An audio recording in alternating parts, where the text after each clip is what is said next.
And the leftist people, like you're not helping when you say that it's Hamas, what Hamas did, it's a good thing. They have to fight back, blah blah blah. Dude, people are suffering. You're tweeting on Twitter and saying whatever you want, and you feel yourself like a revolutionary. What are you talking about? And I don't want to start talking about the red fascists, the leftists who support Bashar al-Assad and Putin and stuff like that. There's lots of them. How did this happen? Hello, and welcome to episode 40 of Let Them Eat Cake. My name is Jack. My co hosts are John and Ace. Today, we are talking to Alan, a Syrian refugee who participated in the uprising against Assad around 2012. We go into how the revolution was both positively and negatively impacted by outside forces, while also discussing the impacts of the revolution since that time, as well as getting into the Israel and Palestine issue. But before that, let's get to some headlines. Chinese dictator Xi Jinping has returned to the United States for the first time in 6 years in mid November. This was for bilateral discussions in an effort to normalize relations between China and America following the rising tensions over the last few years. Xi's trip included a $40,000 a head dinner with heads of companies like Elon Musk of Tesla, Twitter, and SpaceX, Larry Fink of BlackRock, with heads of Pfizer, MasterCard, and Visa also in attendance. The dinner's purpose is likely due to the mass exodus of massive companies from China due to growing hostility and xenophobia from both the CCP and Chinese citizens. Yes. Question. You would say it's more towards the xenophobia and not Yeah. because these are credit companies, right? And their credit is in crisis. Like China's credit system is in free fall. That's right? actually a really good point. But these companies are not so much invested in the economic system of China. They're more so it's more that they are there offering the services. BlackRock is obviously probably in China to buy out Evergrande. Uh-huh. If we're really analyzing it, that's why BlackRock's there. They're looking to buy up the Chinese economy. Because why the fuck wouldn't they? They're a multi-trillion-dollar company. They definitely have the money to do it. So, but you think the exodus comes from Chinese citizens pushing out American companies themselves and not because 100%. they're leaving because of 100%. credit? Yeah. Well, like Mastercard and Visa, these were bad examples to pick, but they were the only ones that were listed. I'm sure that there were other ones there, but Mm-hmm. yeah. So obviously that is an aspect to it.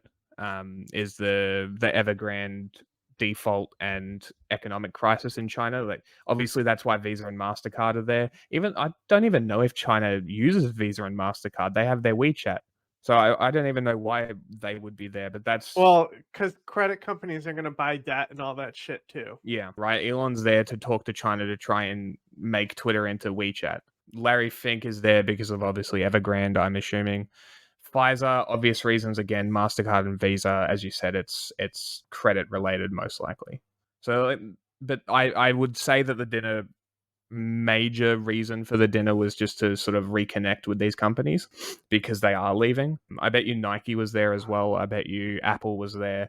I bet you all of these companies were there. Even though China blatantly rips off Apple with Huawei, it doesn't make sense why Apple would continue to do business there. As the trip approached, Chinese state media appeared to completely wipe its anti-US propaganda, likely at a directive from the state itself, akin to how the US swept its homeless issue under the rug. I remember that happening. I Yeah, totally it forgot. was very That was funny, so funny. and it's very funny the juxtaposition to America, or more specifically San Francisco, just sort of sweeping the homeless away. Like China is just sort of sweeping their anti-US propaganda under the rug. It's kind of very funny to me that they are still doing this.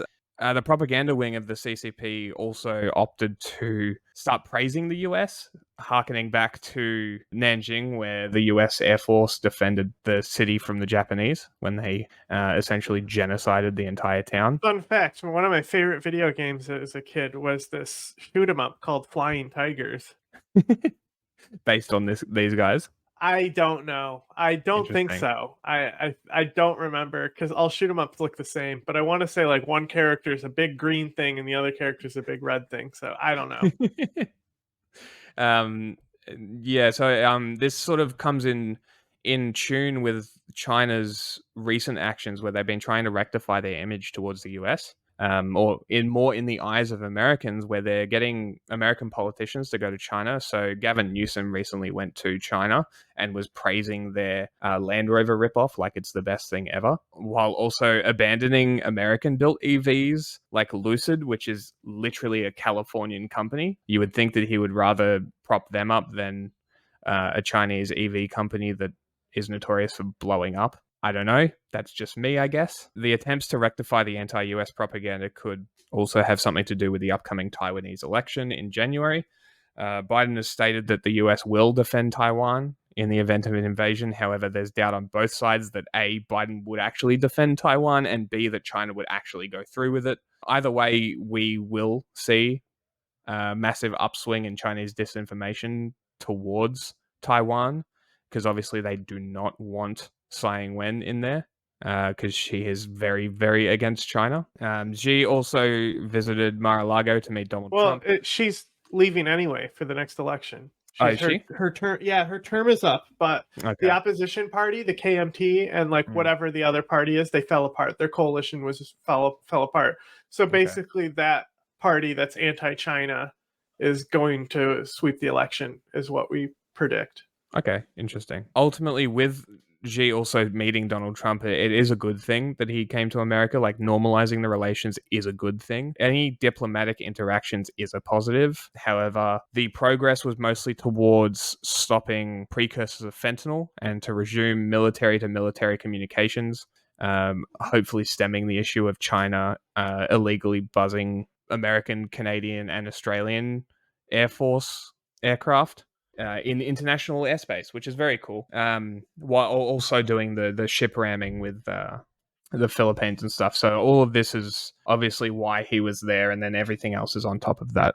But the one thing that wasn't spoken about, at least officially, that people know about, was China utilizing its relations with the people that America doesn't have relations with to stem some of the violence in the world, I guess. Talking about Taiwanese elections, John has an update on the global democracy for us. You like that transition? I gave one of those early with the Taiwan political thing falling apart. Some of these are updates on previous reporting, and then some of it's other political stuff, because we haven't had a steady release schedule this month, and there's been a lot of stuff going on in democracy. So Spain, previously we reported on these elections, the left-wing social democrat-esque party stayed in power, and they had to form an alliance with the Junta and then the Catalan Independence Party. And what's important here is that basically the deal is the Catalan party swears like fealty or to the coalition, right? And in exchange they are getting amnesty for their members who held a 2017 referendum that the Spanish state declared illegal at the time. So nationalists have been mass protesting and fighting police. I mean, it's kind of over now. This is maybe 2 weeks ago. But they were crying about how socialists were taking over their country because the Junta is a very, very left-wing party. And then, of course, Catalan, Barcelona is like a historical leftist center of Spain. And you'll see a lot of radical leftist communist types coming out of the Catalan movement. And when I say that, I mean the types of people who associate with Claire Daly and the Hezbollah is based type people. Not the best type of politics there, but in general, Catalan independence is something to support. Now, onto the fascism. The Netherlands just had an election. A populist who wants to ban Islam and the burqa won. He's also entirely anti-immigration. People were worried because he won such a majority of the seats that they were like, how are we going to form any coalition? Because most EU governments form around coalitions. They're like, how are we going to form a coalition when this guy, without this party? Because they all hate him. Turns out it hasn't been awful so far, because compromises have had to take place to get the coalition built to form the office. The anti-Islam, immigration, and leaving the EU, seceding from the EU, are all essentially off the table, according to reports right now, but that remains to be seen. Argentina, of course, Javier Milei in Argentina obviously won the election. I think this is probably the election most people know about and have been following because this guy is insane, right? And most people are probably up to date on this election. Guy claims he's anarcho-capitalist, continues to hold anti-abortion views, though. He talks about cutting most of the government's bloat, which is like, culture, climate change is fake, no office of women, like all these ministries. There's a famous video of him ripping the things off he's very eccentric. Recommend looking him up if you haven't seen him. So he also came under fire for privatization of the country's airlines. Airlines have a common thing in a lot of. It's weird how often airlines are like. Even in Turkey, there was like a scandal with their airlines.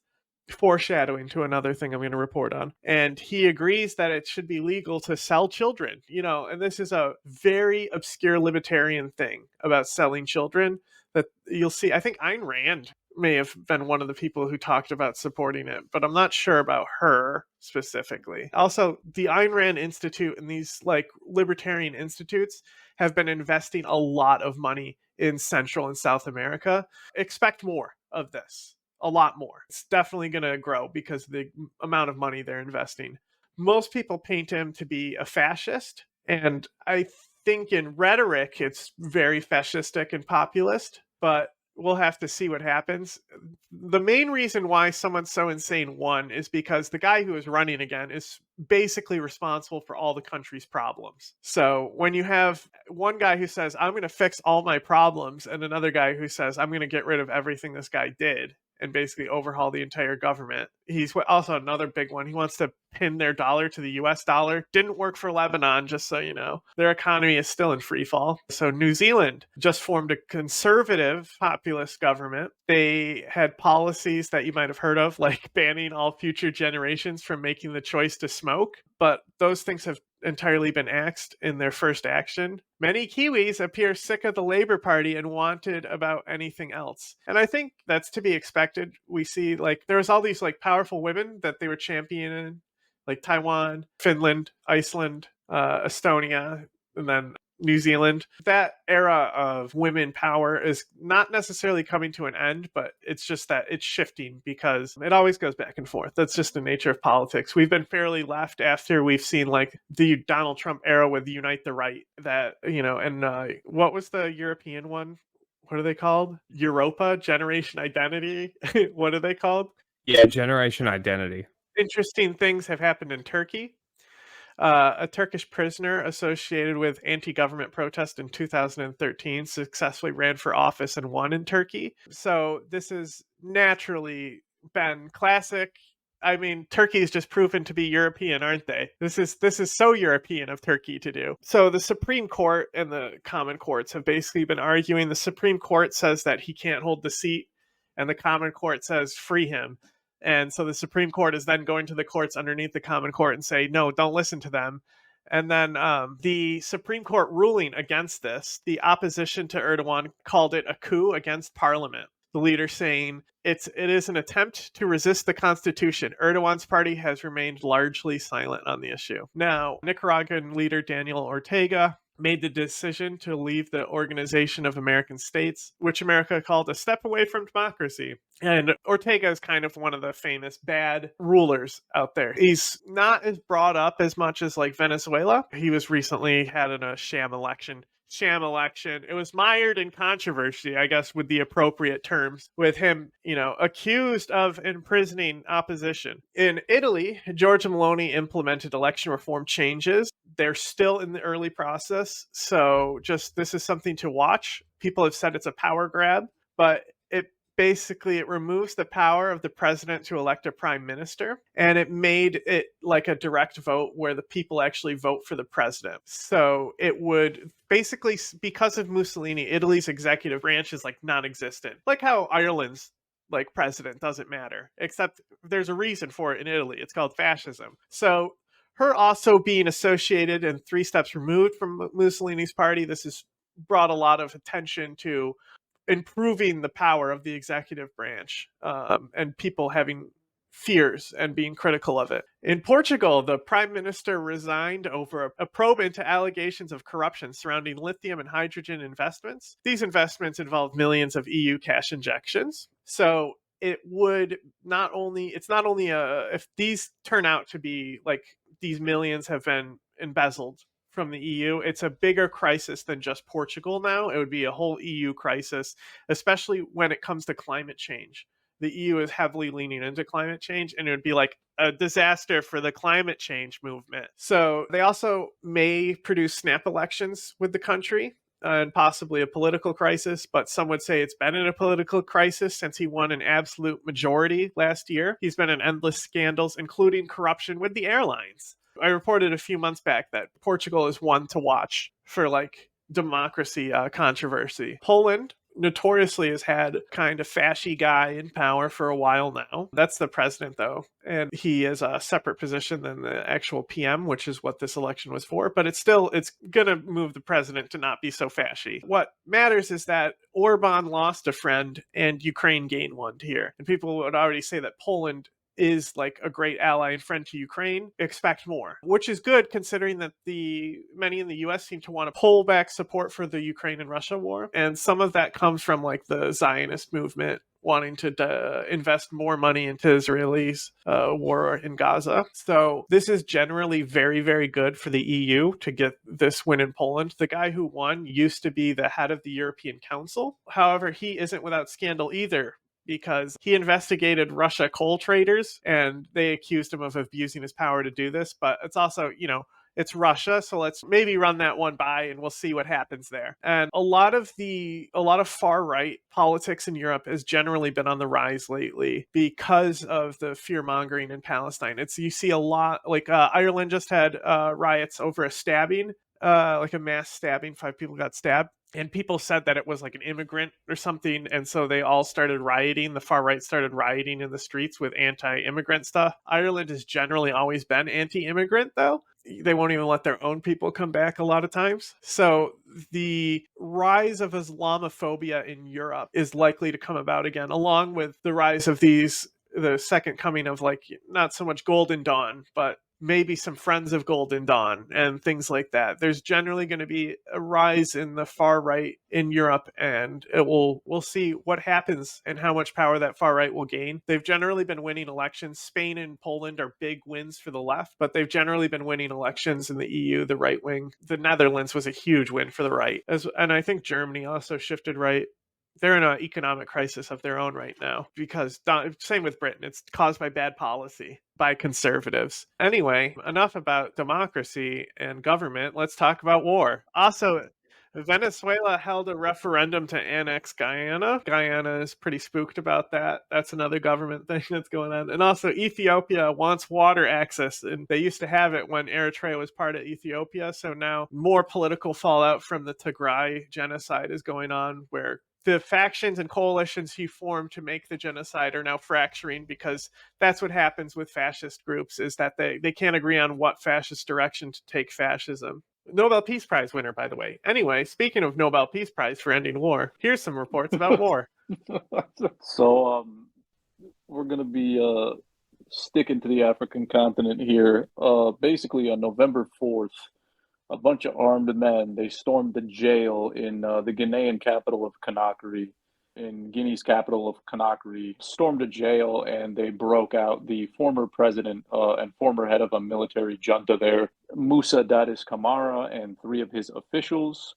Camara and 11 other people involved in his government are currently standing a trial for the murder of 157 people by security forces at the Conakry Stadium in 2009. And so basically, within about like 24 hours, they managed to capture Camara and another guy, and they put him back into jail. There is one guy, and mind you, this prison break took place on November 4th, and one guy named Colonel Claude Peavy is still on the run. So he's been on the run for nearly a month now after this jailbreak happened, and the authorities in Guinea are offering 54,000 euros for anyone who can find him or give information that would lead to his capture. Basically, Camara and his lawyers are denying, like after the prison escape happened, they denied that it was a coordinated escape attempt. Instead, they said it was an attempt to kidnap him. Now, obviously, given the circumstances, some people in the Ghanaian government found this a little bit hard to believe. And following the prison break, the the current Ghanaian ruling military junta, led by Colonel Mamade Doumbouya, decided to fire 58 members of the security forces for obvious reasons. You know, someone just breaks into a jail and takes out a guy who's like currently standing trial. And so, yeah, basically the sum up of the situation is about a month ago, break into the jail, they get out Kamara and two of his associates. Two of them are captured back. This Claude Peavy guy is still on the run almost a month later. And so for those of you wondering why a former president of the country is in jail, basically him and 11 others, like I said earlier, are standing trial. And the trial's been going on since about last year. And what happened was the crime they're standing trial for is on September 28th, 2009. A couple thousand people will gather at the Conakry Stadium in the capital. And basically, they protest Kamara's bid to run for a presidential election because he'd taken power in a coup the year before after the president who came before him died, right? So they come in, they're pissed that this guy is running for president after taking power in a coup. And so pretty much what happens is the security forces in the stadium just open fire on a bunch of people. A lot of women were raped, and about 157 people died or were killed, actually, and another 1,200 were wounded.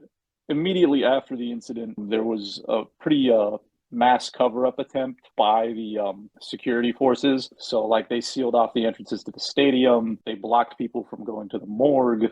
They removed a bunch of bodies from the stadium to try and bury them into mass graves, things like that. Kamara and his associates, their defense in this trial has basically been that this is more so Kamara's defense specifically, is that even though he was president at the time, he had no control over what the security forces did, which isn't a great excuse, to be honest. In 2010, Kamara goes into exile in Burkina Faso, and in 2021, he goes back to Guinea, and he's basically been on trial for this massacre that occurred at the stadium in 2009 since around 2022. And it'll be interesting to see where the trial goes now, given that Claude Peavy, who was one of the main members of Kamara's military government at the time, is still on the run. So how that will affect the trial will kind of be interesting to watch. But yeah, ultimately, he is back in prison and his trial is still ongoing. As for right now, Guinea is still under the control of a military junta that took power from a guy named Alpha Condé back in 2021. Condé essentially sought to increase his decade-long tenure as president by seeking a third term. And there were a lot of protests against his election bid, which he violently suppressed. Condé, despite being, I believe, the first democratically elected leader in Ghanaian history, was not very well liked, which kind of gave a modus for the coup to happen. So I'm talking about the coup in 2021. And yeah, that's kind of what went down. Now, in somewhat more recent news, we're going to move over to Sierra Leone. And basically, about 2 days ago, so November 26th, a group of unidentified armed men that the Sierra Leonean government has been calling renegade soldiers attacked the Wilberforce Army barracks in the capital Freetown, and they also attempted to break into an armory. During the attacks, there was also a prison break at the Pademba Road prison, which is, I believe, the largest, if not one of the largest prisons in the country, and 2,000 inmates escaped from that prison.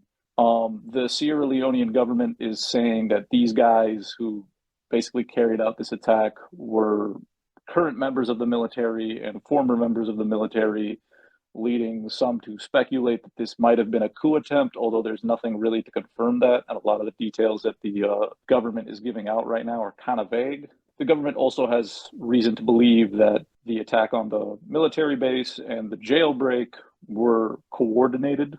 So it's not like they were isolated incidents. But yeah, basically, the government in Sierra Leone is saying that they've arrested most of the perpetrators of the attack, which I believe the number is at 23 right now. of the people that they've arrested, and they've implemented a curfew nationwide from 9 a.m. to 6 p.m. And yeah, 13 members of the security forces were killed in the clashes. And it's kind of relevant to mention that Sierra Leone did have recent elections that were contentious, to say the least. The current president, Julius Maada Bio, won a election in June that was kind of controversial. His opponent, Samura Kamara, basically after the election came out and said that he did not recognize the results of the election as being legitimate, and he said that like the elections were lacking transparency and so forth. And kind of throughout the campaigning process, there were a bunch of attacks on supporters either from Kamara's party or from Bio's party. So it was a pretty tense election. There were two instances where Kamara's party headquarters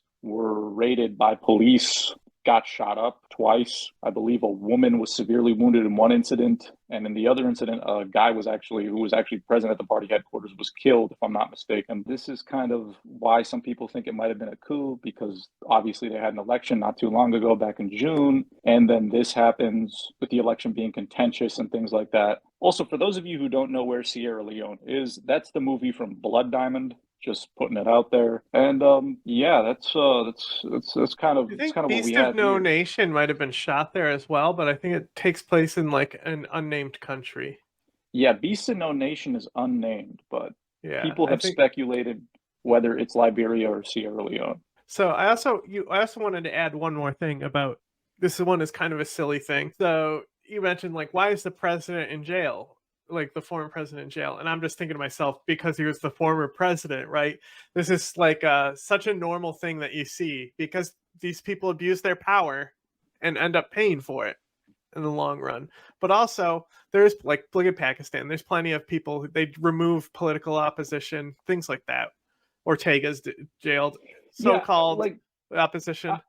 I don't want to give credit to the Ghanaian government for multiple reasons, obviously, but it is a good thing to note that in Guinea, the trial, as far as I know, is being completely held by the Ghanaian government. So this is actually an effort by like Guinea to kind of bring Kamara and his associates to justice in a way.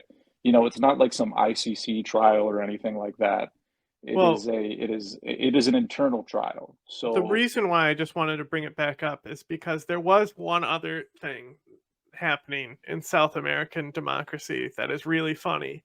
So Bolsonaro is terrified that he's going to be arrested. Why? I mean, look what he did to Lula, right? mm-hmm. So have been people that have been calling, because he had kind of a coup. They had their own January 6th. It was very funny, because the police just let him walk in and then arrested all of them. But that's when he was in Florida mysteriously while this was going on, so he wouldn't be associated with it. But recently, that was about a month ago when they're calling for that arrest. Recently, he's been in a new scandal. He has now come under fire for harassing a humpback whale. So it says he was riding a jet ski too close to it, about 15 meters from a distressed whale. So highly illegal to harass whales. So now he's terrified that he's going to go down for harassing this whale. They called for an investigation about it. I'm going to be honest. So he's under investigation. A whale. I thought he tried to shoot it. Yeah. But why was it distressed in the first place, huh? Also, imagine being on a jet ski 15 meters from a distressed humpback whale. Yeah, no, that thank sounds you. Dangerous as hell. Well, he likes to live dangerously. Let's look at how many times he's gotten COVID. Right. That sounds like a great way to get launched 50 feet into the air. Now, I'd pay to see that. Also, we're still planning on doing a Myanmar stream. It's coming together a little bit, so that's why we didn't do any reporting on it today. I know people have been asking us about it. We will do a whole stream on it and be as in-depth and thorough as possible with it. And with that, here is our episode on Syria. It's kind of to replace our pilot episode, because people always want to start their thing on like episode 1, and like that pilot is rough. So it's very rough. I mean, it was two interviews stapled together, so it was a test run. The definition of a pilot.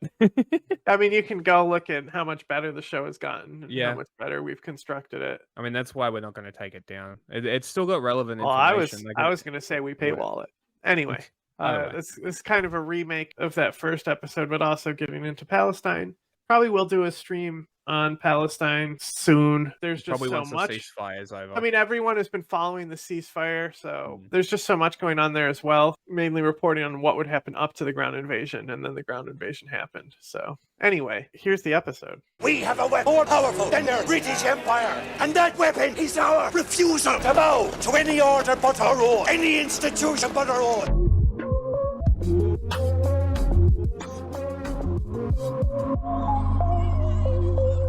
My name is Alan Kilo, and I'm basically one of the first people who participated in the Syrian revolution and tried to initiate it. First, it started actually on the 15th of March in 2011 in Daraa city, but then spread to the rest of the Syrian cities. Actually started on the 18th. That's when everybody else started. And what I did was basically when I knew it started, I posted on Facebook because it started on Facebook. Fuck you, Bashar al-Assad, something like that, and got immediately banned from family members, threatened by family members, by friends. Some people who were afraid of the system because the system is very dictatorial and it was a death sentence for them. So they all out or felt the need to spread their allegiance by threatening me and stuff like that. I didn't care about that because I knew this will happen. Actually, it's 2 years before that I was asking myself, how can people put up with this shit? You're not allowed to talk about anything. You're not allowed to talk about how the system is working, the economic system, the people are starving. It wasn't a good situation. Now it's much worse, of course, but some people say we were living, but it was a shitty situation. And we started the revolution thinking naively that we can enhance our situation and make it into democracy somehow. But unfortunately, the revolution got stolen from us, I can say. A lot of people attribute it to the Arab Spring. Do you consider it part of the Arab Spring, or do you consider it something that happened on its own independently? No, of course, it belongs to the Arab Spring. The Arab Spring was Tunisia and Syria and Egypt, of course. Those are the three main revolutions. I think some people started some stuff in other countries, but it didn't work out like how it worked in Egypt. Algeria tried to do something.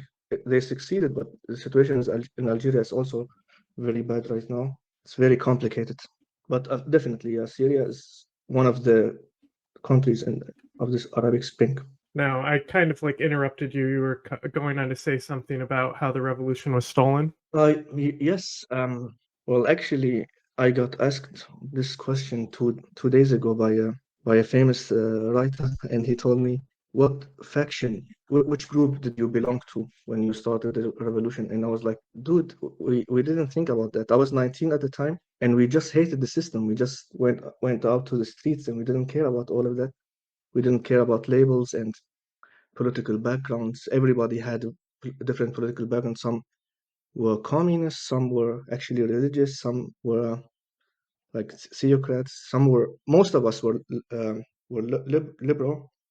I can honestly say I didn't have a specific political campus. I just wanted the fall of the system and a start of a democracy.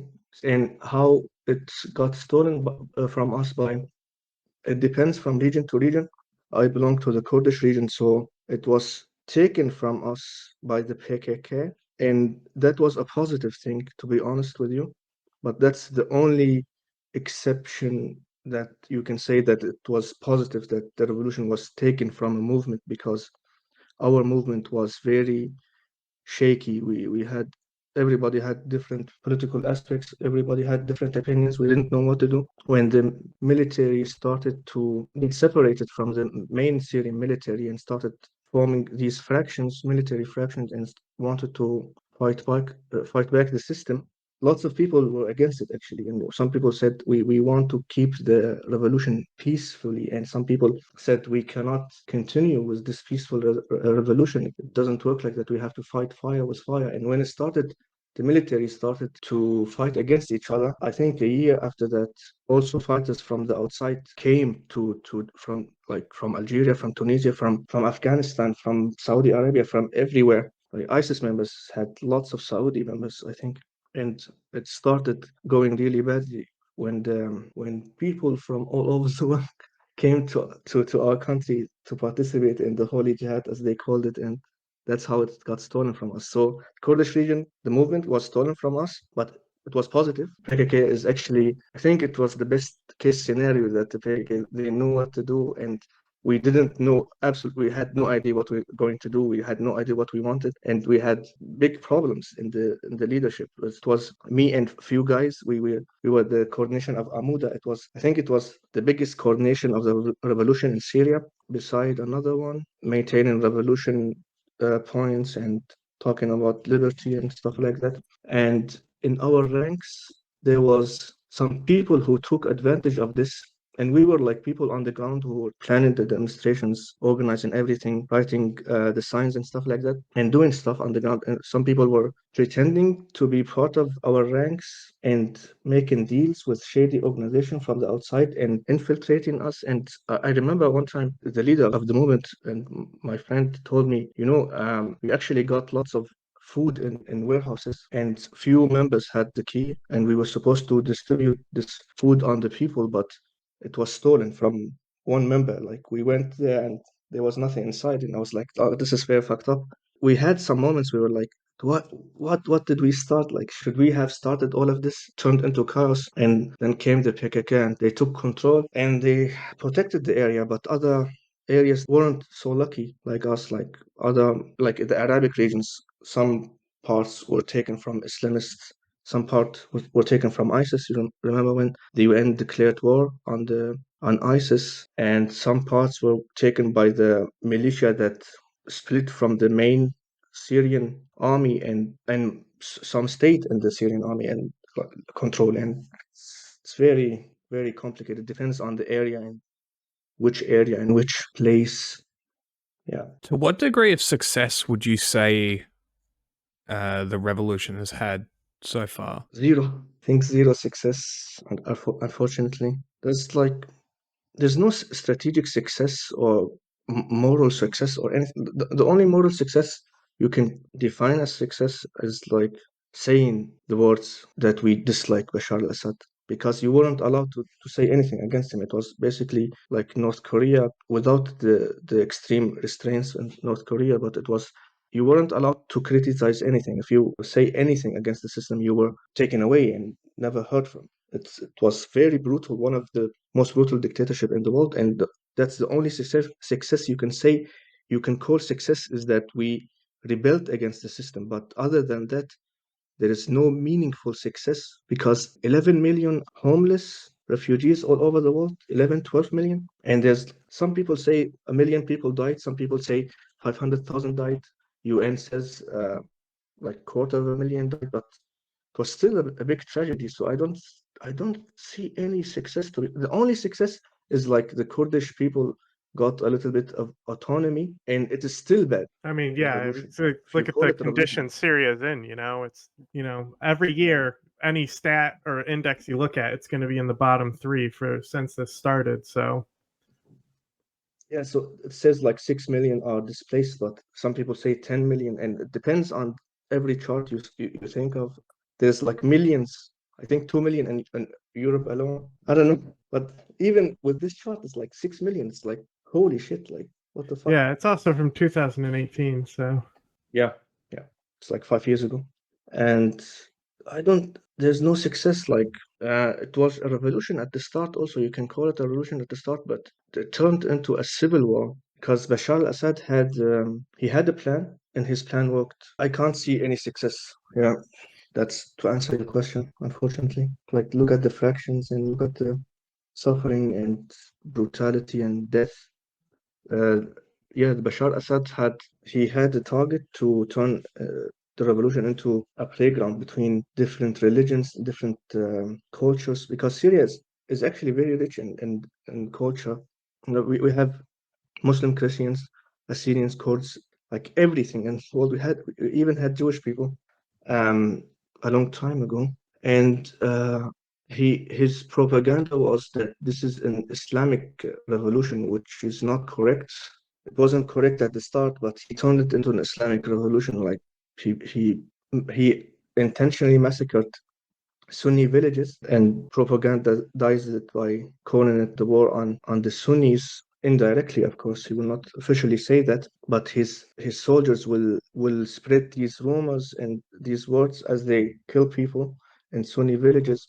And the Sunnis were like, this must be like a cleansing against Muslims because Bashar al-Assad is Shiite.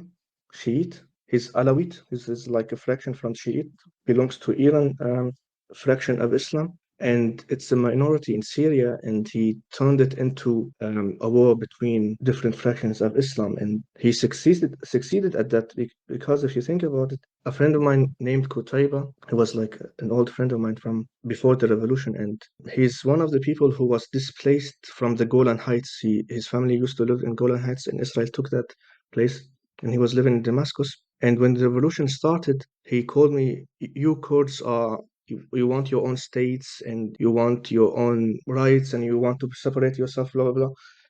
And my position was, you don't have to think about this right now.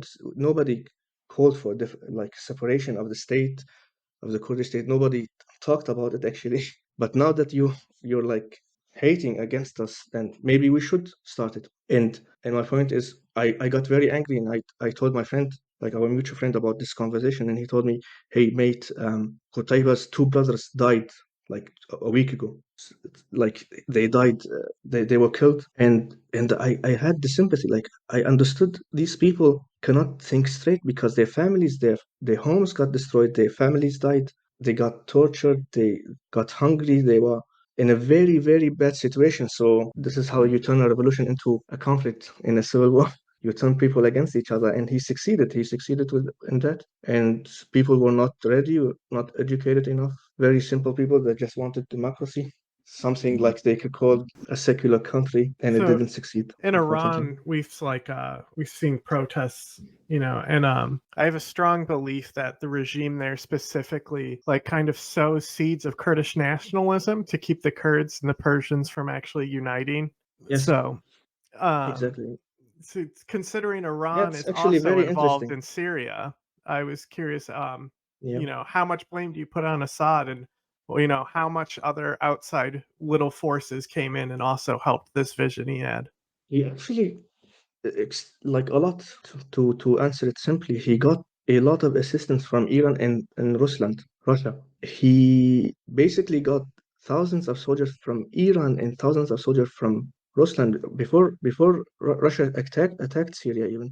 Like bases, and they got military and assistance. And when the UN conference and the UN meeting, when they voted to start a military action against the Syrian system, against Bashar al-Assad, like what they did in Libya, Russia and China vetoed it. So he got political help from China and Russia. He got military help from Iran and Russia, and also from Hezbollah in Lebanon. So he got lots of outside help, I would say. I don't think he would have succeeded with turning the fires of the revolution without this help, to be honest with you. I agree on one specific part there, is because, God, I don't remember the exact year, but at one point, it was really before Russia got heavily involved. Like Assad was on the fence, like literally like backed against the wall by militia at the time. Yeah.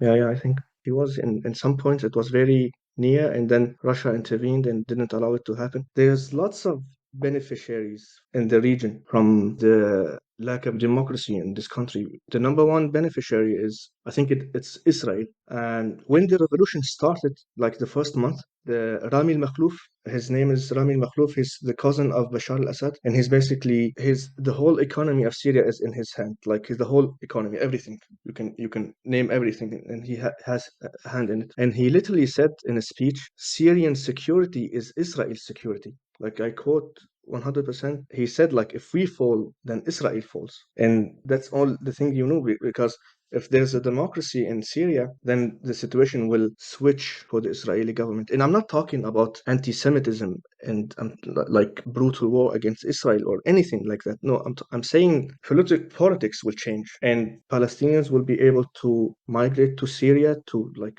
friendlier country for them, and the whole economy of Israel also will switch, because Israel actually takes advantage of lots of Palestinian workers. They give them low wages. It's basically slavery in Israel. It's when we this talk about this sometimes. when it started in Gaza, when Hamas started attacking Israel, there were 10,000 Gazans in Israel working and with visas and everything. And now all people like they're either jailed or like they're illegals in Israel right now. Man, it's a very complicated game. It's everybody has their agendas. Even Iran now is taking advantage of everything to calm the fires of revolution in their own country. And it's basically there's lots of scenarios and variables to consider. For example, if you say Israel, for example, turn into a democracy for everybody in the future, for Palestinians and Syrians, for in Israelis, I'm sorry, and they give equal rights and everything is perfect, and maybe in the future they forget the hate among each other. What would that mean for the dictatorships in the region? You have to consider the dictatorships. Jordan is a dictatorship. Syria is a like obvious dictatorship. Iran is a dictatorship. Saudi Arabia is a dictatorship. You have to think about all these systems. Like, what would they do? Would people like migrate to Israel? Will they seek asylum in Israel? There's lots of complicated variables and geopolitical variables that you have to consider for everything. It's a game. Like everybody's playing their own game. I really condemn you have to condemn what Hamas did. And we condemn what Hamas did, of course, but you have to understand that Israel created Hamas. Mm-hmm. They created Hamas. Mm-hmm. It's not like very complicated thing to think about. This revolution always gets stolen from organized militias, and how Hamas was created in '86. There was a revolution in Palestine called the Stone Revolution. You can Google it, and it was with stones, just basically stones, and then Hamas came and they Islamized the movement. They Islamized the movement and they stole it and they militarized it. And Netanyahu was happy. It was his birthday gift, I think, or something. Yeah, you can see a lot of quotes with him talking about it and how it benefits them. They're very open about a lot of this stuff. And that's Yeah. the thing is like people get lost a little too much in the sauce where it's like you have to listen to what they're saying, but also know how to like listen to what they're saying. Yeah. But It actually makes you sad when you think like how brutal the world is. yeah, well, you look at the fall of the Soviet Union, a lot of especially like left wing people in America think that like America, like Noam Chomsky is a big example of like America's fault the Soviet Union fell, because they wanted to expand NATO and stuff.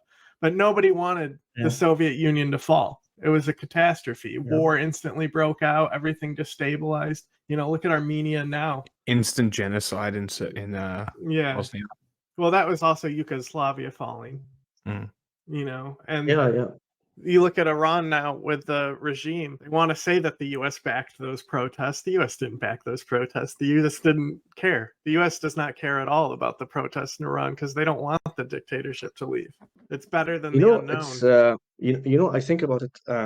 I sometimes think about Noam Chomsky and how he changed, because Noam Chomsky used to be very based and he used to know his stuff, but I think he got too old and he I think it's cognition thing, it's like he's 95 years old now. You cannot expect him to stay in the same mental capacity as he used to be. He used to be like really like this intellectual demon, and now it's just what remains.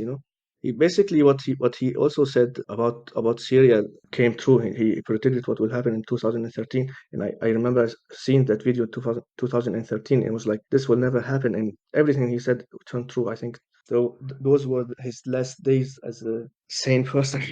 And what's basically happened to the Jewish people, and I respect the Jewish people, they suffered a lot in a lot of anti-Semitism, like from ancient times to like World War II. And when you think about it neutrally, the Jewish people suffered the most, like in history, but you cannot justify their suffering by also condemning other people by also suffering.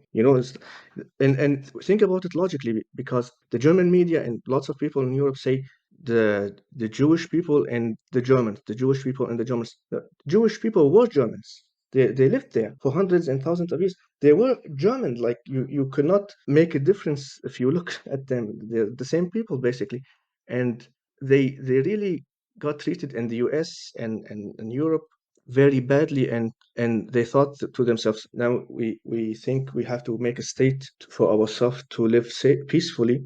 There are these people, primitive people living in this country, and it's said in the Torah, in our book, that this place is the promise given to us by God. So it's basically theological idea. So they went there and took it, the Balfour Promise, and how it started. And you can look, you can read articles from the 30s, like United States were having debates, like should they support this project or should not support the Zionist project. And I have to understand, like, why couldn't Europe and America just accept them, like just integrate them? And of course, that's like America that- has almost as many Jews as Israel. So that's the thing is I'm that talking nobody about- else wanted them. We Yeah. took a fifth of them after Mm. the Holocaust. I right? think they were given Nobody the else would option. take them though. I think, but they were given an option, were they not? Well, also another thing is that Oh, sure. like they helped build Iraq, Syria, like all Mm. these places in the Middle East, and when the Zionist project made the state, all these people were pulled from those states, like because they wanted everyone to come back to Israel. So it destroyed Jewish culture throughout the Middle East, and you might not have anti-Semitism as it is today in the Middle East. 100%, because Taking actually Israel. think about it. When Israel was starting, they took Jews from Egypt, from Syria, from Iraq, from all these countries, and they were living there, like they were just existing there.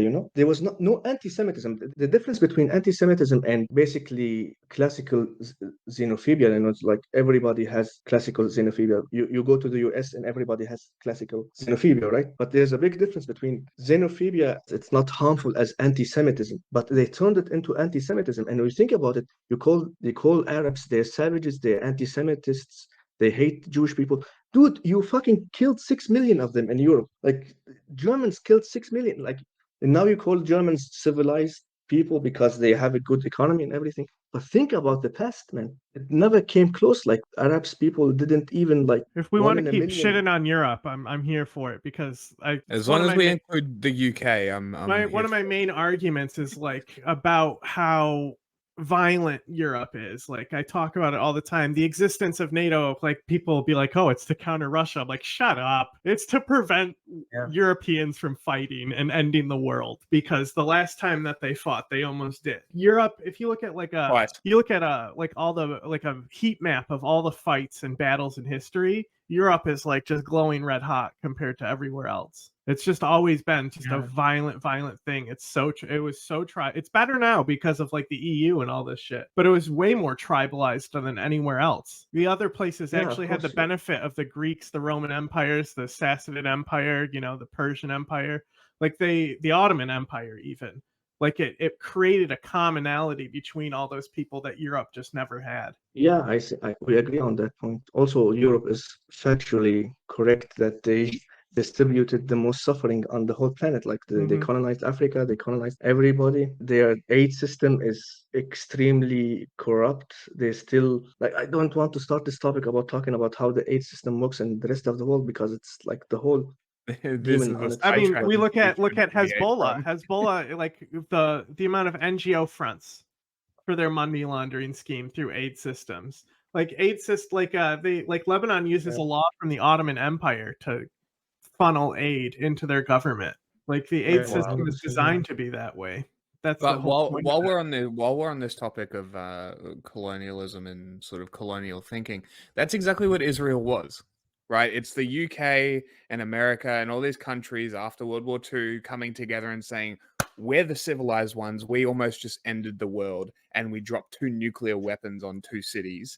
Let's stick this place in the middle of the Middle East. Well, it was more of like the British not wanting to deal with shit anymore. Like how the French just left Africa saying, if it breaks, don't blame us. Yeah. It's just how they are. So it's more or less Actually, very that good on point. top of that colonial thinking, that's Israel's origin story is colonial thinking.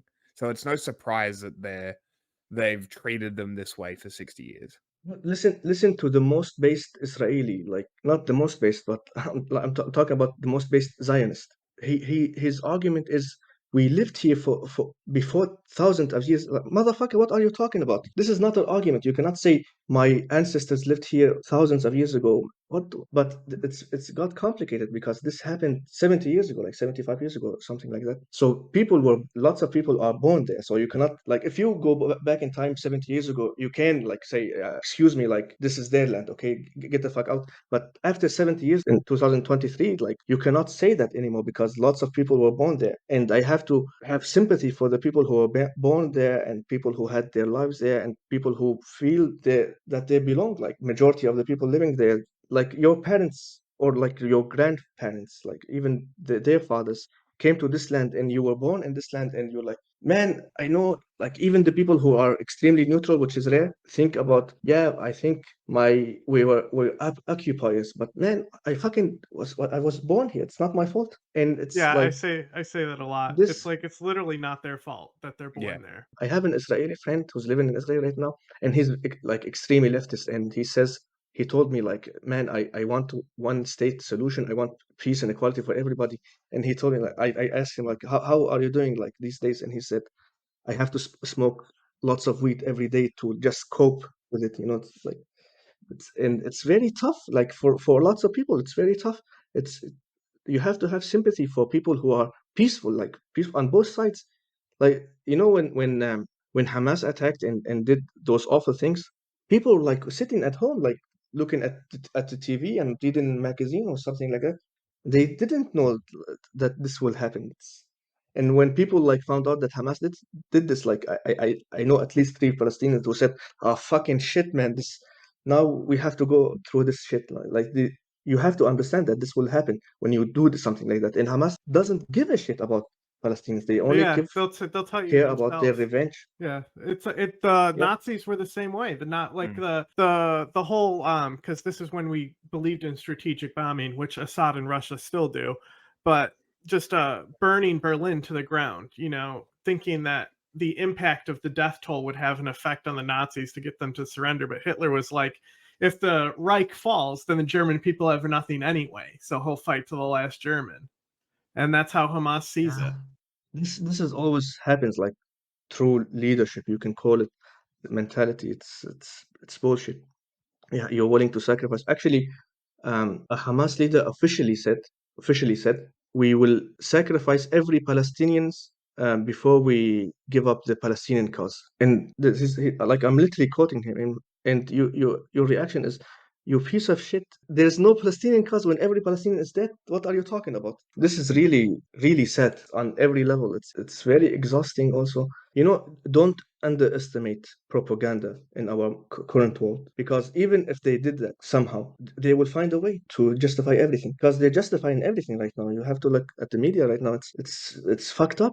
Look at the propaganda. I saw a video today. My brother sent me a video. It really wanted to cry. Some Palestinians, they don't have water. It was cut off, like even before this happened. Like lack of water is a big problem in Gaza, and Palestinians were searching for water, and like people, like regular people, were searching for water, and a bomb just fell on them, and people burned alive.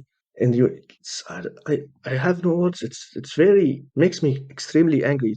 And the leftist people, like you're not fucking helping when you say that it's Hamas, what Hamas did, it's a good thing. They have to fight back, blah blah blah. Dude, people are suffering. You're tweeting on Twitter and saying whatever you want, and you feel yourself like a revolutionary. What are you talking about? I don't want to start talking about the red fascists, the leftists who support Bashar al-Assad and Putin and stuff like that.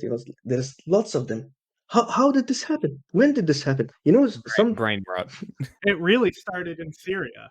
You can look at one of the ones we make fun of, Rihanna Kekek. What is her name? Rihanna Kalik. She's a Lebanese lady who you can go back and you can look at her feed, and she's saying that Assad is bad. Aaron Mate, you can go back, look at his feed, and there'll be posts about how he says that Assad is a tyrant and things like that. Now, all these people, a year later end up tweeting that the chemical attacks are fake. Like these people were hired to push these narratives because they had to. That was the point. You understand that some people push a narrative, like Syrian girls are pushing a narrative, and all these people. Oh yeah, Parmesan girl. Yeah, but She at blocked me. the individual level, She blocked I actually me 'cause I used called to her listen out. to her. It's Yeah. very funny.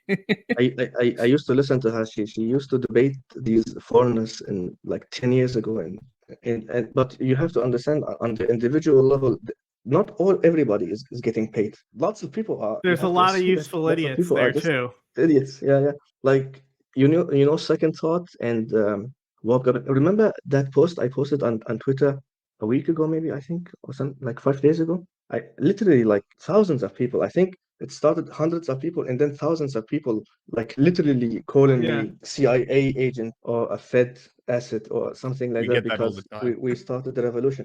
This is extremely racist. This what that because people fought and they call the student revolution in China also A like color revolution or something along Western. those lines, I imagine. Because they do it with Ukraine too. Yeah, I've yeah. heard people do it with Libya, like Libya's rarer now more than it modern used stuff to with be, though. Libya. Not so much back in the day, but obviously there is that kind of narrative about Libya that it was America and Gaddafi was a good dude.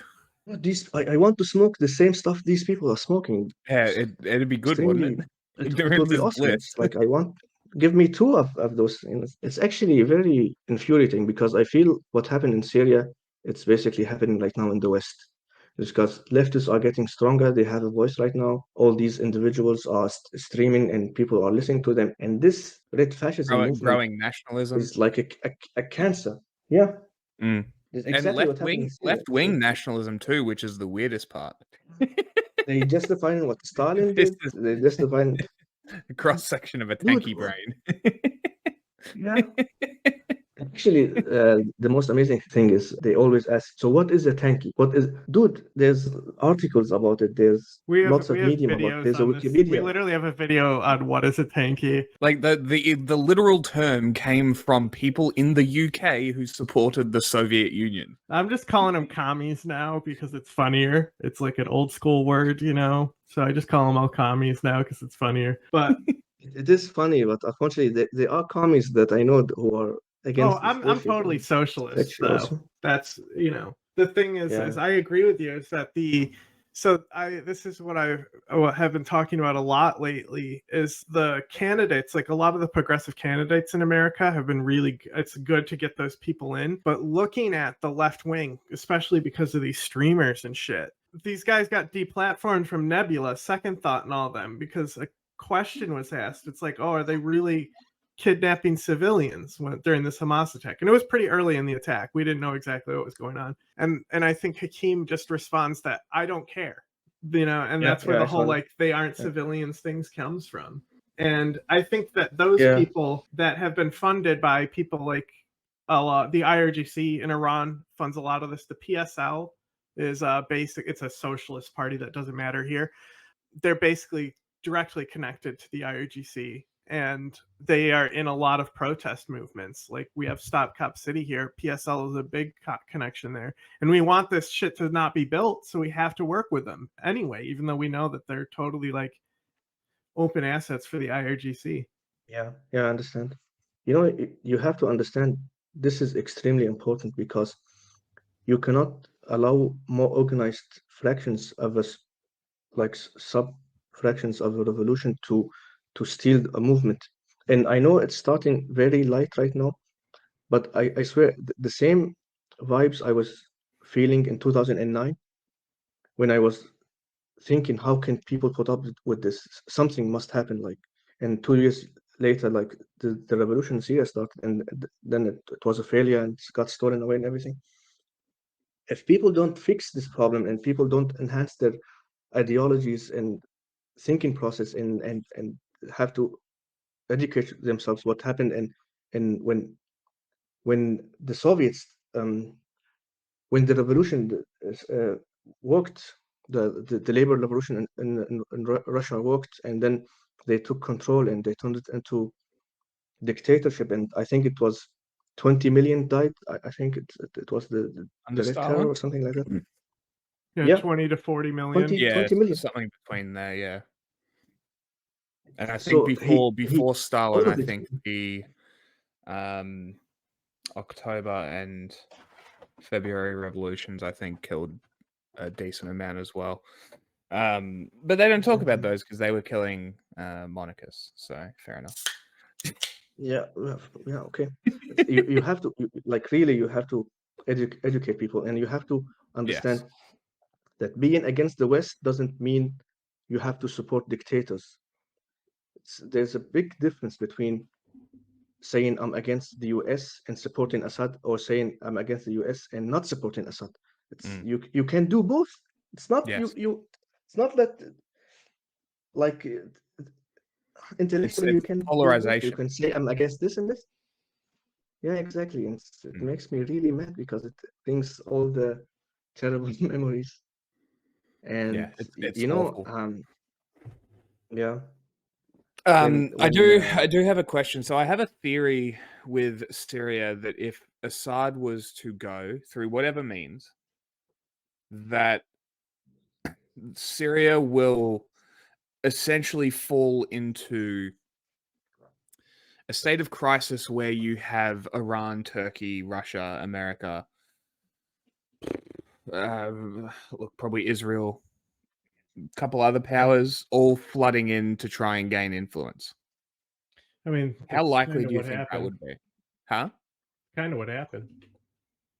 Yeah. So well, it's like, would that not happen again?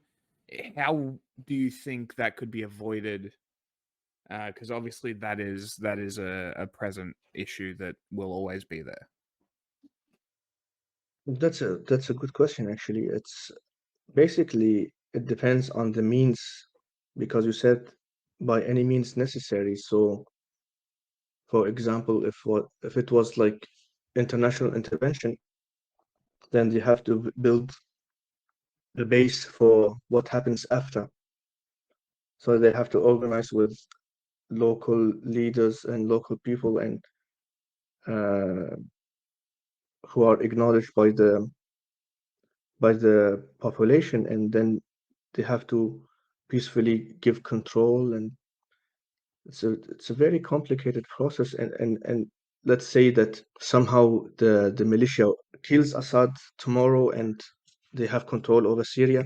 Of course, it doesn't mean that automatically peace will be the norm again, and everything will work out, and that's awesome. No, you're looking at years and years of civil war, because there's lots of fractions who don't like each other, lots of people who don't like each other, lots of ethnicities that don't like each other. So this will never happen. So this is to answer your question, if Assad by any means necessary gone and the Syrian revolution worked, there will still be years ahead of Syrian people to actually get like grasp. And maybe there's lots of theories about it, because the Syrian people are very tired. So maybe they will say, okay, whatever, just I don't think there's enough resistance, mental energy for resistance anymore in Syria. They even if you even some people say we wish that Turkey takes control because we don't Yeah, want I hear this that a shit lot. anymore. And Depends on the that's like nationality a of rough yeah. country to turn to be like, this would be better for us, you know? Yeah, and actually, it's very interesting question, because you see, Turkey is supporting some Islamist groups, like military Islamist group, and they took over a city, Sarikani, Kurdish city, Sarikani, Ain al-Arab in Arabic, Sarikani in Kurdish, and the Kurdish people left this city. It's like a 50,000 city. I think it's like 50,000, something like that. And the Kurdish people left the city because it's not safe anymore. And the Turks deployed all these militants and their families to live there. And it's like 100% like an empty house. You take it now, empty house. And it's 100% what Israel did, Well, like settlements and they've also everything. settled Palestinians there, and New York Times did like Efrain, like the New York Times did a article praising Erdogan for sending Syrians back to Syria and like resettling them, but they were resettling them in Kurdish cities. Yeah, that's very fucked up, because you're basically doing what Israel did. Like I saw a demonstration by some Islamists in this stolen city against the brutality of Israel, and you're like, what the fuck are you, like they're basically doing the same thing Israel did. Like how can you not see the contrast? I don't understand. Some people, this is the problem when you base your whole argument on morality, and no, you have to be extremely neutral. You have to like don't think about morality, don't think about your ethnic right or religious right or any of this bullshit. You have to like see yourself outside of your group, and that's impossible in the Middle East. That's extremely like you have to like educate lots of people, and it's something about generational trauma and generational culture, and it's very complicated issue. It's the reason basically why Africa is still in shambles, or India is still in shambles, because basically people still have this generational trauma from colonialism, and it's not a magic solution. There is no magic solution. The Middle East will stay like this for decades. Gaza will get worse and worse. It will get much worse. Like you think Hamas is the problem right now. Like think about what will happen after Hamas. Hamas will even sound moderate after these people Well, grow one up of the and leading turn into. theories, keyword theory, is that because if you saw the video of the Hamas leader seeing it on TV, he's like genuinely shocked. A lot of us have looked and believed that Hezbollah, Iran, none of them knew this was going to happen. Leading theory is that this is like an Hamas group that's like a splinter faction that is basically taking control. They have enough loyalty to This is pull away from correct. the leaders. It's just a theory. We It is a will only theory. know I with think time. there's like, yeah, But I give the there example are of lots of al bases Qaeda with. in Iraq, right? We can always consider them ISIS, even though we are calling them al Qaeda. And you can trace that group back to 95 in Jordan. Exactly, yeah. Like the splinters can form, and the splinter of splinters also can, like this happens all the time. When ISIS formed, it was a splinter from Qaeda, and they called Qaeda infidels. Like, can you imagine a group extreme enough to call Qaeda moderate and infidels? Like, what the fuck? That's another level, you know? It's like a horrifying level. What you said, what Hamas did, it's a splinter of basic Hamas. Like, Hamas is already shitty, and what they did is even worse, and you have to like think about the generation, like these kids who lost everything. Do you think they will turn the other cheek and turn like into a Gandhi or like saints or anything? No, it's a human reaction. You have to expect a human reaction, and many of them will turn extremists. This is not in like a debate or argument or theory. Like if you force people into this savagery, then they will turn savage. People are That's just basically controlled by their materialistic needs. principal strategy of al Qaeda and ISIS is management and savagery. They go over all of it and how to create it, how to destabilize the state. You know, when I ran away from Syria, I worked with Vice News and Jazeera English and The Guardian, and we did lots of like with Vice News, we did lots of documents and documentary films and stuff like that. So my name got out, and I was extremely blacklisted. Like I was actually got an intel that they will storm my house and like if I don't leave. So I left the country and I came to Syria. I came to Germany. I got the political asylum. And when I was in Germany, I got recognized by three people, three different Syrians, and it was always negative experience because you always scapegoat the person who just like didn't do anything, basically just like demanded something. I said, okay, this is all behind me. I have to like, we failed. It didn't work out. Shit now, and there's nothing I can do about it. So I'm going to focus on myself. And I studied IT. I studied IT and started doing other stuff and stuff like that. And then when COVID started, and I started seeing all these reactions, all this like the fascism in Germany is growing increasingly by the year, right fascism. And you feel these vibes that you felt in Syria before the revolution, and you feel tension between people, and people are extremely angry. You see what's happening in the US. And I used to think it's not this like what happened in Syria, it's a Syrian thing, it will not spread. But it on a spectrum, it's not the same spectrum as what happened in Syria, but it will spread. Like it's you feel it right now. You feel the anger. I've been watching American politics for 3 4 years now, and man, this level of propaganda, I've never seen this level It's of propaganda insane, in my right? life. It's so crazy. It's so insane. It's like Syrian level propaganda. Like And my you see mom will what's come behind over and it, ask me Kennedy. things and I'll be like, what are you talking about? And she doesn't even watch the news anymore. I got her to stop watching the news, but she has friends, right? There's this Alan Watts quote: a person is who thinks all the time has nothing to think about with but thoughts, so they lose touch with reality and live in a world of illusions. And it's like that's really what's going on now. And it's similar to like the manufacturing consent, but I forgot what the exact term of it is. But you basically have to convince people to vote for shit that they think they're voting for something else. I mean, look at Brexit. That's a perfect example of like how this shit can work out. Yeah. Exactly, yeah. I'm actually rereading Manufacturing Consent right now. It's a very brilliant book.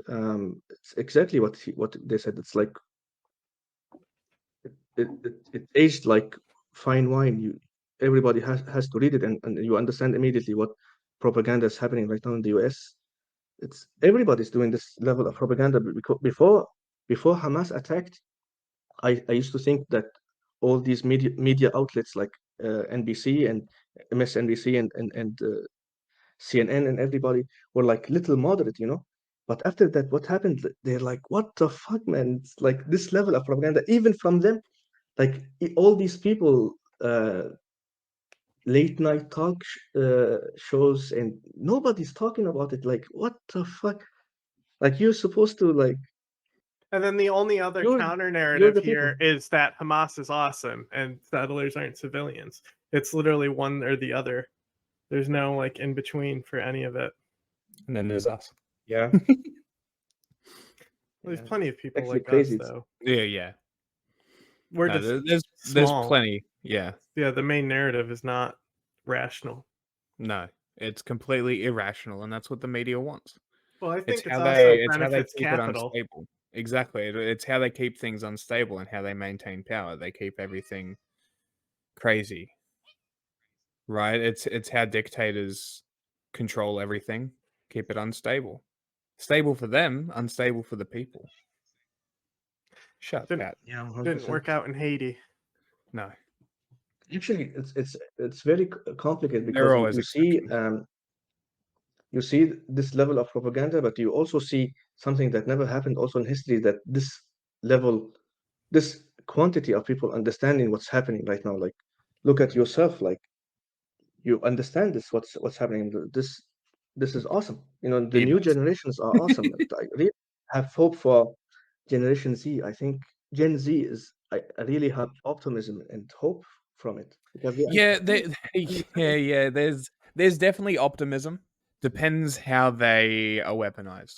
It could go either way at this Yeah, point. There's definitely promise yeah, though. of course, yeah. Very willing to stand up, which is great. Just Yeah, depends it on is what they're great. willing to And stand up for. Well, they're willing also to participate politically. even Gen Z in Iran. I say this a lot, but as far as like regimes in the world, Iran, in my opinion, is the most likely to fall right now. You know, it's like the good bet. It's the good one to put Yeah. your money on. Yeah, there's a it's very I complicated. thought it was going to happen. I They literally could fall. thought it was going to They happen could in fall. 2022.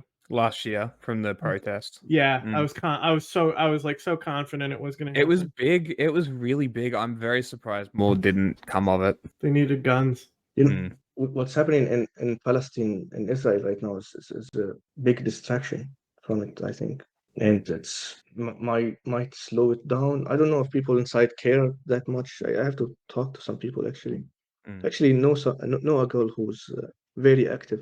She's a Kurdish Iranian, and she's very active. And have to ask her like what's happening right now. Everybody has their own revolution, and It's very chaotic at the moment. It's crazy. There's so much going it on. is. The It next is. couple Well, years are it gonna be benefits really Ukraine to bring down the regime, so that's what I was hoping for. Is Ukraine would start giving these people some guns, but it didn't happen. It is true. I never actually yeah. thought about it like that. It would benefit. Ukraine has bombed Iran. There's been theories that they did drone attacks on Iran's like drone manufacturing facilities. When did this happen? Oh, a while ago. It's just a theory though, but there's only like some video of it with little quadcopter attacks. But also, It's like not out of the picture. It's a viable target for them. If Iran is sending Russia drones, then fuck them. They're a part of the But war. also at the same time, anytime there's a quadcopter, people say they learned it from Ukraine and Russia. You know, like Hamas did a drone drop on a tank in one of the the October 7th attack, and people are like, "This is proof that Ukraine is involved." And it's like, guys, no, it's not. But there was quadcopters, you know, and I wouldn't put it past like Mossad to be able to do that as well. But it was a bizarre No, this is attack. actually very funny because people are really racist because they have this bigotry of low expectations. Like, yes, that's yeah, the perfect way to Hamas is phrase a it. terrorist. Yeah, Hamas is a terror organization, and they're very bad people. But they're smart. They did create all of this shit. They did do that. Like they did make a system, and they're people. They're people. What do you actually think that they're like Bedouin savages that they live in the desert and don't know anything? What the fuck are you talking about? All they have to, the that's- only thing they have is time to think. What else do they have? Yeah, exactly. In those tunnels, right? It's actually very interesting what's happening right now in the world, and I'm actually very amused by it. It's the next election in the US will be like I will buy lots of popcorn for it because the level of propaganda is so entertaining. Like you have to you read what Marjorie Taylor Greene is writing on Twitter, and you're like, She's a psycho. it's level of Yeah, the insanity. fact that like our budget is held up because there's fascists in government that are able to have that much power that they're able to like prevent, like the government almost shut down just because we have a few fascists there. Just a few of them. Because Imagine of Matt if they Gates had is more. not feeling it, and Well, democracy has never been secure. That's yeah, the flaw of it. But it's not a it's the democracy. best system we've got, I think, So even though far. it sucks. Yeah, but it is still the best system. Yeah, 100%. Yeah. You know when they called the civil disobedience, they called it As well. insurrection. Insurrection. Insurrection, They compared yeah. it to an insurrection, and like, what are these people smoking, man? It's very awesome because the new speaker is also is ultra religious. It's And very man, you religious. know I've when been I first, saying this forever, years. I've been saying this for yeah, years that it's like religious fervor. This tribal it is. politics has become religious fervor, and it's really dangerous. It is, yeah. You know, when you educate yourself enough to understand all these problems in every mentality in the West, you start thinking that people are exactly the same everywhere, Mm-hmm. susceptible to propaganda. I say this all the When time. I Hitler first was a came here, human being. yeah, yes, yeah, of course he was. It's like what he did is inhumane. What do you think humans are? Humans are monsters. They Uh-huh. can be monsters, they can be good people. And when I first came to Germany, the first 3 months, I knew some people who were working in activism and stuff like that, and they were interested in my story, and they asked me to present a lecture in a university in Germany. And I did this lecture. After the lecture, I asked the students, German students, do you have any questions? And a German guy asked me, hey, why do you come illegally here? Like, why don't you just use your passports? It's such a sheltered question. And Oh my god. and I it's like this guy is a student, like a European student. I had like really high expectations from people, and this guy just destroyed everything, and I had depression ever since. And this is like people are the same, like just like look at parenting culture systems that benefits you, governmental systems. It's everything is systemic. You can either raise a good population with education and a good system in healthcare and good nourishment and all these vitamins and stuff like that, or you can destroy them. Like what's happening right now in any country in the world that's not first world. People are suffering from trauma, from you name it. Like parents don't treat for their kids before they sleep, which is very good for the development of the brain. Just compare your life and compare theirs. Like you cannot even compare it, and then you expect them to turn the other cheek, to turn into Gandhis or Jesus. I don't know. You expect Yeah, more from other people while people are hopeful but ignorant. I also say like they think that they're so privileged by democracy. They think that if people really wanted democracy, they would just have them. It's almost like they believe like the Ayatollah and Assad and Saddam were all like almost elected, you know? Well, And they then like always- the Arab they Spring always shows go on that if about- people want democracy, it's not gonna just happen. But It's very people always privileged. talk about how Putin has a 95% approval rating, or Mhm. Xi Jinping has an 89% approval rating, or whatever those bullshit numbers are. It's like, yeah, of course they have those numbers, because if you say that you don't like them, you die. Like it's yeah, of course. very simple. You know, it's And actually very funny because the same people on the extreme left, like the red fascist tankies, they post all these good things about Bashar al-Assad and Putin and stuff like that, but they don't know the inner politics because Bashar al-Assad did a very famous speech in the Middle East like 6 months ago, and he literally said, like I'm quoting him literally, he said, "These LGBTQ people in our country is an degenerate attack from the West to destroy our values." Like what the like did he rip that Bashar straight from al-Assad? Putin? Well, like Yeah, a lot of he these said something like tankies that, and I red think. fascists actually hate LGBT as well. When you get really far down They there. they also amount like most of them like they pretend to be LGBT. I think they are LGBTQ, but they also hate themselves. I don't Self-hatred, know. yeah, Like yeah. It could possibly be. It could be that there's high potential that could be You'll see a lot of that a on lot of that. like the so-called political right. The whole thing about that's another thing is just getting rid of the right-left binary. Like binaries don't exist in politics or gender, right, guys? But the binary of That is- politics needs to die. I mean, we've been saying this forever. It's just this left right thing needs to die. It's doing nothing but damage. It was invented by terrorists. Yes. I have a theory about how we can solve this, and it's maybe controversial. I think political correctness needs to be more pragmatic. It's starting to. You have to understand political Interesting. correctness is good, but it has to be more pragmatic. You have to be allowed to talk about certain things. The conversation You needs to have be to, had while also understanding what you're talking about. Not so much Exactly. this policing of language that political correctness was. And woke scolding needs to stop. It's very complicated, and you have to be pragmatic about it. Draw the line at certain places.